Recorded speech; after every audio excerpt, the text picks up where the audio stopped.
అందరికీ నమస్కారం. ఈనాటి మన చర్చకు స్వాగతం. ఈరోజు మనమొక ఆ, చాలా పురాతనమైన కానీ ఎంతో స్ఫూర్తిదాయకమైన బౌద్ధగాథ గురించి మాట్లాడుకోబోతున్నాం. ఇది ధమ్మపాల అనే ఒక భిక్షువుకు సంబంధించింది. ఈ కథలో ఇద్దరు యువ శిష్యులున్నారు. వాళ్ళు తమ సమయాన్ని, శక్తిని కొంచెం అల్లరి పనులతో వృధా చేసుకుంటూ ఉంటారు. వాళ్ళని చూసి ధమ్మపాలుడు చెప్పిన 2 శ్లోకాలు అవి ఈనాటికి మనకు పనికొచ్చే ఒక శక్తివంతమైన పాఠాన్ని అందిస్తాయి. అవును. నిజానికి ఈ కథలో అసలు విషయం ఆ యువ శిష్యులు కాదు, వాళ్లకు ధమ్మపాలుడు అందించిన ఆ జ్ఞానం. అవును. ఈరోజు మనం కేవలం ఆ శ్లోకాల అర్థం తెలుసుకోవడమే కాదు, అసలు ఆ జ్ఞానాన్ని అందించే స్థాయికి ధమ్మపాలుడు ఎలా చేరుకున్నాడో, ఆయన నేపథ్యమేంటి, ఆయన కథ మనకు ఏం చెబుతోంది, ఇలాంటి విషయాలను కొంచెం లోతుగా చూద్దాం. చాలా బావుంది. అయితే ఇక ఆలస్యం చేయకుండా కథలోకి వెళదాం. ముందుగా ఈ ధమ్మపాలుడు ఎవరు? ఆయన కథ ఎక్కడ మొదలైంది? ఇక్కడే ఆసక్తికరమైన విషయముంది. మన దగ్గరున్న ఈ కథ ప్రకారం ధమ్మపాలుడి ప్రయాణం ఈ జన్మలో మొదలవ్వలేదు. ఓ ఆయన జ్ఞానానికి పునాది ఎన్నో జన్మల క్రితం పడింది. ఒకానొక పూర్వజన్మలో ఆయన ఒక సాధారణ గృహస్థుడు. గృహస్థుడా? అంటే మనలాగే ఒక మామూలు జీవితం గడిపే వ్యక్తనమాట. అవును, సరిగ్గా అదే. చాలా కథల్లో మనం చూస్తాం, గొప్ప వ్యక్తులు పుట్టుకతోనే ప్రత్యేకంగా ఉంటారని. నిజమే. కాని ఇక్కడ అలా కాదు. ఒక సాధారణ వ్యక్తి తన గతిని మార్చుకున్నాడు. అంటే ఎవరైనా ఈ ప్రయాణాన్ని మొదలుపెట్టవచ్చని ఇది సూచిస్తోంది. ఇది చాలా ఆసక్తికరంగా ఉంది. ఖచ్చితంగా. అదే ఈ కథలోని ముఖ్య సందేశం. ఒకరోజు ఆయన కట్టెల కోసం అడవికి వెళ్ళినప్పుడు అక్కడొక బుద్ధుణ్ణి చూశారు. ఆ తేజస్సును, ఆ ప్రశాంతతను చూసి ఆయన మనసులో ఏదో తెలియని భక్తి కలిగింది. ఆ క్షణంలో ఆయన దగ్గర ఏమీ లేవు, కేవలం కొన్ని అడవిపూలు తప్ప. వాటినే ఎంతో భక్తితో ఆ బుద్ధునికి సమర్పించారు. అంటే కేవలం కొన్ని పూలు సమర్పించడం అంత చిన్న పనికి అంత ప్రాముఖ్యత ఉందా? పని చిన్నదా పెద్దదా అన్నది కాదు ఇక్కడ ముఖ్యం. ఓకే. దాని వెనుకున్న ఉద్దేశం, ఆ భక్తి, ఆ శ్రద్ధ, అవి ముఖ్యం. ఆ నిస్వార్థమైన, స్వచ్ఛమైన భక్తితో చేసిన ఆ చిన్న పనే ఒక గొప్ప పుణ్యకార్యంగా మారింది. అంటే దాని ఫలితంగా ఆయన ఆ తరువాత ఎన్నో జన్మలపాటు దేవా, మనుష్యలోకాలలో ఉత్తమమైన జీవితాలను గడిపారు. అద్భుతం. ఒక చిన్న సానుకూల చర్య తరతరాలపాటు సానుకూల ఫలితాల్నిచ్చింది. మరి ఈ జన్మలో ఆయన కథేంటి? ఆ పూర్వజన్మ పుణ్యం ఈ జన్మలో ఎలా ఫలించింది? ఈ జన్మలో ఆయన గౌతమ బుద్ధుని కాలంలో అవంతి దేశంలో ఒక పండిత బ్రాహ్మణ కుటుంబంలో జన్మించారు. చిన్నప్పట్నుంచే చాలా మేధస్సుతో వేదశాస్త్రాలన్నింటినీ ఆపోసన పట్టారు. కాని ఆ లౌకిక విద్య ఆయనకు పూర్తి సంతృప్తినివ్వలేదు. తన జ్ఞానానికి మించిన సత్యం ఏదో ఉందని ఆయనకు అనిపించేది. సరే. యుక్తవయసులో ఆయన ఆనంద థేరు అనే ఒక బౌద్ధ భిక్షువును కలిశారు. ఆయన ప్రవచనాలు విని సత్యమార్గం ఇదేనని గ్రహించి సన్యాసం స్వీకరించారు. అంటే గొప్ప పండితుడైనా సరే అంతటితో ఆగిపోకుండా ఆధ్యాత్మిక మార్గాన్నెంచుకున్నారన్నమాట. అవును. సన్యాసం స్వీకరించాక ఆయన విపశ్యనా ధ్యానాన్ని ఎంతో పట్టుదలతో అభ్యసించారు. అదొక సుదీర్ఘమైన, కఠినమైన సాధన. ఎన్నో ఏళ్ల నిరంతర సాధన తర్వాత ఆయన సంపూర్ణ జ్ఞానాన్ని, అంటే అర్హతను సాధించారు. ఈ నేపథ్యంతో ఒకరోజు తన ఆశ్రమంలో 2 యువ శిష్యులు, సామణేరులంటారు కదా, వాళ్ళు తమ అమూల్యమైన సమయాన్ని, శక్తిని అల్లరి ఆటలతో వృధా చేసుకోవటం చూశారు. ఆ దృశ్యాన్ని నేను ఊహించుకోగలను.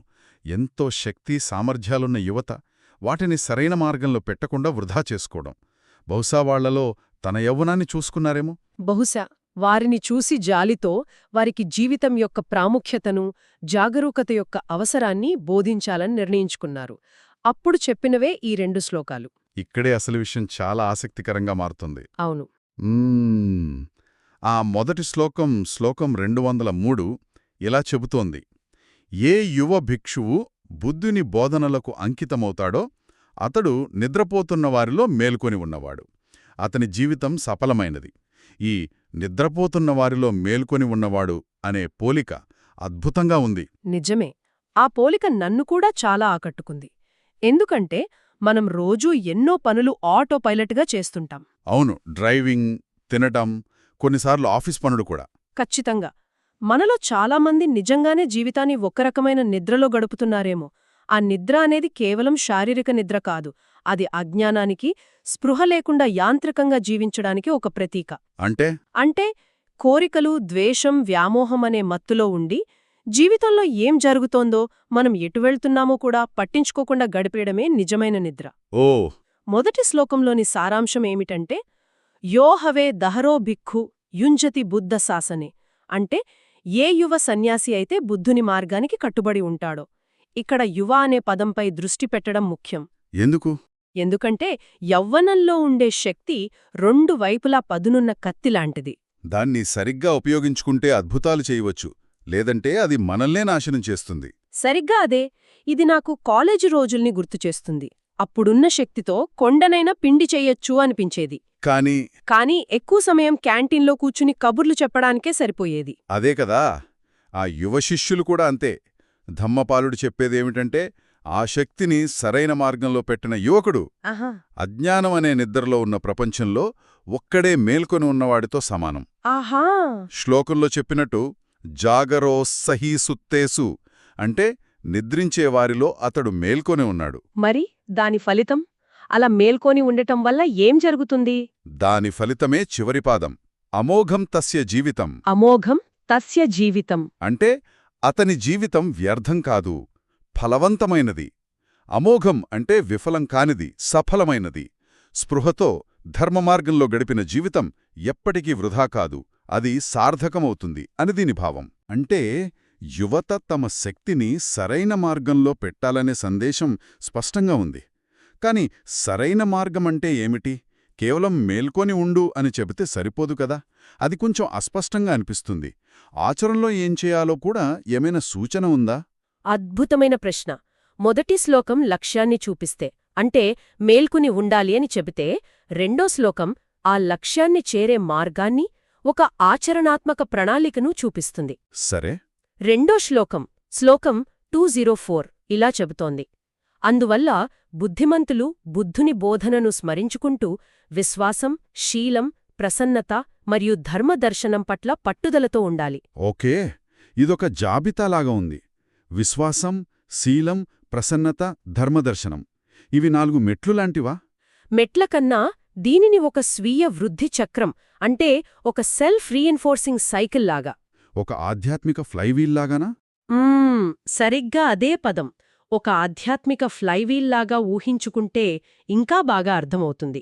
ఇది ఒకదానికొకటి బలాన్నిస్తూ మనల్ని ముందుకు నడిపించే ఒక ప్రక్రియ, కేవలం ఒకదాని తర్వాత ఒకటి వచ్చే మెట్లు కాదు. ఆధ్యాత్మిక ఫ్లైవీల్, ఆ పోలిక చాలా బావుంది. దానిని కొంచెం వివరిస్తారా? తప్పకుండా. ఈ చక్రంలో మొదటిది శ్రద్ధ. అంటే విశ్వాసం లేదా శ్రద్ధ. అవును, ఇది మొదటి అడుగు. తర్వాత రెండవది శీలం, అంటే శీలం, సద్గుణం, సరైన ప్రవర్తన. మూడవది పసాదం, అంటే ప్రసన్నత, మానసిక ప్రశాంతత. నాల్గవది ధమ్మదర్శనం, అంటే ధర్మాన్ని, అంటే సత్యాన్ని ఉన్నది ఉన్నట్లుగా చూడగలగడం. సరే, ఆ చక్రం ఎలా పనిచేస్తుంది? మీరు చెప్పిన క్రమం చాలా తార్కికంగా ఉంది. కాని ఆచరణలో విశ్వాసమనేది, అది చాలామందికి మొదటి అడుగులోనే ఒక అడ్డంకిగా ఉంటుంది కదా? నిజమే. ఆధునిక ప్రపంచంలో ప్రతిదాన్ని ప్రశ్నించే మనస్తత్వం ఉన్నప్పుడు అటువంటి దృఢమైన విశ్వాసాన్ని ఎలా పెంపొందించుకోవాలి? చాలా మంచి ప్రశ్న. ఇక్కడ విశ్వాసమంటే గుడ్డి నమ్మకం కాదు. ఇది ఒక వైద్యుడిపై మనకుండే నమ్మకం లాంటిది. ఉదాహరణకు, మనకు అనారోగ్యం చేసినప్పుడు వైద్యుడి చెప్పిన మందులు వేసుకుంటాం, ఆయన చెప్పిన పద్ధతులు పాటిస్తాం. ఎందుకంటే ఆయనకు మనకన్నా ఎక్కువ తెలుసని, ఆ మార్గం మనని ఆరోగ్యానికి నడిపిస్తుందని ఒక నమ్మకముంటుంది. సరిగ్గా అలాగే బుద్ధుని బోధనలు మన మానసిక దుఃఖాన్ని పోగొట్టి ప్రశాంతతకు దారితీస్తాయని ఒక నమ్మకంతో ప్రయాణం మొదలుపెట్టడమే శ్రద్ధ. ఓకే, ఆ నమ్మకంతో ప్రయాణం మొదలుపెట్టాక ఆ విశ్వాసం మనల్ని సరైన ఆచరణ వైపు నడిపిస్తుంది. అదే శీలం, అంటే అబద్ధాలు చెప్పకపోవడం, హింసకు పాల్పడకపోవడం, ఇతరులకు హాని చేయకపోవడం వంటి మంచి పనులు చేయడం. అవును. ఎప్పుడైతే మన మాటలు, చేతలు సరిగ్గా ఉంటాయో మన మనస్సులో అపరాధ భావన, గందరగోళం, ఆందోళన తగ్గుతాయి. ఇది నిజమే. మనమేదైనా తప్పు చేస్తే మనసులో ఒక రకమైన అశాంతి ఉంటుంది. అదే మనం సరైన పని చేస్తే ఒక రకమైన ప్రశాంతత ఉంటుంది. ఖచ్చితంగా ఆ ప్రశాంతతే పసాదం అంటే మనస్సులో కలిగే నిర్మలమైన శాంతి. ఒక ఉదాహరణ చెబుతాను. మురికి నీరు ఉన్న పాత్రలో అడుగున ఏముందో కనిపించదు కదా. కనిపించదు. అదే నీరు నిశ్చలంగా స్వచ్ఛంగా మారినప్పుడు అడుగున ఉన్నది స్పష్టంగా కనిపిస్తుంది. అలాగే ప్రశాంతమైన నిశ్చలమైన మనస్తోనే మనం సత్యాన్ని అంటే వస్తువుల యథార్థ స్వభావాన్ని చూడగలుగుతాం. అదే ధమ్మదర్శనం. అవును, అదే సత్యదర్శనం. ఆ సత్యదర్శనం కలిగినప్పుడు అంటే ఈ మార్గం నిజంగా పనిచేస్తోందని మనకు అనుభవపూర్వకంగా తెలిసినప్పుడు మన మొదటి అడుగు అయిన విశ్వాసం ఇంకా బలపడుతుంది. సరిగ్గా అదే. ఇది చక్రం పూర్తి చేయడం లాంటిది. బలపడిన విశ్వాసం మరింత మంచి ఆచరణకు దారితీస్తుంది. మంచి ఆచరణ మరింత ప్రశాంతతనిస్తుంది. ఆ ప్రశాంతత ఇంకా లోతైన సత్యదర్శనానికి దారితీస్తుంది. అవును, ఇలా ఆ ఫ్లైవీల్ వేగాన్ని పుంజుకుంటూ మనల్ని ఆధ్యాత్మికంగా ఉన్నత స్థాయికి తీసుకువెళ్తుంది. అద్భుతం. ఇది కేవలం ఒక జాబితా కాదు, ఇది నిజంగానే ఒక కార్యాచరణ ప్రణాళిక, ఒకదానికొకటి బలాన్నిచ్చే ఒక వ్యవస్థ. అంటే ధమ్మపాలుడు ఆ యువ శిష్యులకు కేవలం మంచిగా ఉండండి అని చెప్పలేదు. మంచిగా ఎలా ఉండాలి, దానివల్ల మీ జీవితం ఎలా సఫలమవుతుంది అనే ఒక పూర్తి వ్యవస్థనందించారన్నమాట. సరిగ్గా అదే. ఆయన చెప్పేది ఏమిటంటే, బుద్ధిమంతుడైనవాడు బుద్ధుని బోధనను స్మరించుకుంటూ ఈ చక్రాన్ని నిరంతరం తిప్పుతూ ఉండాలి. అనుయుంజేద మేధావి సరం బుద్ధాన శాసనంతి అనే చివరి పాదాల అర్థమదే. మొత్తానికి ఈ ధమ్మపాలుడిగాత ఈ 2 శ్లోకాలు మనకు అంతిమంగా ఏం చెబుతున్నాయి? ఈ విశ్లేషణ నుండి మనం గ్రహించాల్సిన ముఖ్యమైన విషయమేమిటి? మనం 2 ముఖ్యమైన విషయాలను గ్రహించాలి. మొదటిది, యవ్వనంలో ఉండే శక్తిని, సమయాన్ని అల్లరి పనులకు, ప్రాపంచిక వ్యామోహాలకు వృధా చేయకుండా దానిని జాగరూకతతో ఒక ఉన్నత లక్ష్యం వైపు మళ్లించడం ద్వారా జీవితాన్ని సఫలం చేసుకోవచ్చు. నిద్రపోతున్న వారిలో మేల్కొని ఉండటమంటే అదే. అవును. రెండవది, ఆ ఫ్లైవీల్ అంటే కేవలం లక్ష్యం ముఖ్యం కాదు, ఆ లక్ష్యాన్ని చేరే మార్గం కూడా అంతే ముఖ్యం. విశ్వాసం, ఆచరణ, ప్రశాంతత, జ్ఞానం అనే ఈ 4 అంశాల చక్రాన్ని నిరంతరం అభ్యసించడం ద్వారా ఎవరైనా తమ జీవితాన్ని సార్థకం చేసుకోవచ్చు. అవును. ఇంకా ధమ్మపాలుడి పూర్వజన్మ కథ మనకు ఇంకో విషయం గుర్తుచేస్తుంది. ఆయన చేసిన ఒక చిన్న మంచి పని. అవును, పూలు సమర్పించడం. అది ఆయనకు ఎన్నో జన్మలపాటు సద్గతినిచ్చి చివరికి ఈ జన్మలో జ్ఞానోదయం పొందడానికి పునాది వేసింది. అంటే మనం చేసే ఏ చిన్న మంచి పని కూడా వృధా కాదు. ప్రతిదీ మన ఆధ్యాత్మిక ప్రయాణంలో ఆ ఫ్లైవీల్కు మరింత శక్తిస్తుంది. ఇది కేవలం భిక్షువులకు మాత్రమే కాదు, మన అందరికీ వర్తిస్తుంది. ఖచ్చితంగా. తమ జీవితాన్ని స్పృహతో, ఒక లక్ష్యంతో అర్థవంతంగా జీవించాలనుకునే ప్రతి ఒక్కరికీ ఇది వర్తిస్తుంది. ఈ కథ, ఈ శ్లోకాలు ఒక బలమైన సందేశాన్ని ఇస్తున్నాయి. జీవిత లక్ష్యాన్ని నిర్దేశించి ఆ లక్ష్యాన్ని చేరే ఆచరణాత్మక మార్గాన్ని కూడా చూపిస్తున్నాయి. ఇది నిజంగా అద్భుతమైన విశ్లేషణ. ఈనాటి మన చర్చను ముగించే ముందు ఒక ఆలోచనను ఇక్కడ వదిలిపెడుతున్నాం. ధమ్మపాలుడు నిద్రపోతున్న వారిలో మేల్కొని ఉన్నవాడు అని యువ భిక్షువును వర్ణించారు. ఆధునిక ప్రపంచంలో మనల్ని నిరంతరం పరధ్యానంలోకి నెట్టే స్మార్ట్ఫోన్లు, సోషల్ మీడియా, అంతులేని సమాచారం ఇలా ఎన్నో ఉన్నాయి. నిజమే. ఒక రకంగా చెప్పాలంటే మన ఏకాగ్రతను దోచుకోవడానికే ఒక పెద్ద ఆర్థిక వ్యవస్థ పనిచేస్తోంది. అవును, మనల్ని నిరంతరం నిద్రలో, పరధ్యానంలో ఉంచడానికే ప్రయత్నిస్తోంది. ఈ నేపథ్యంలో మనం దేని పట్ల మేల్కొని ఉండాలి? ఏ విషయాలలో మనం తెలియకుండానే నిద్రపోతున్నాం?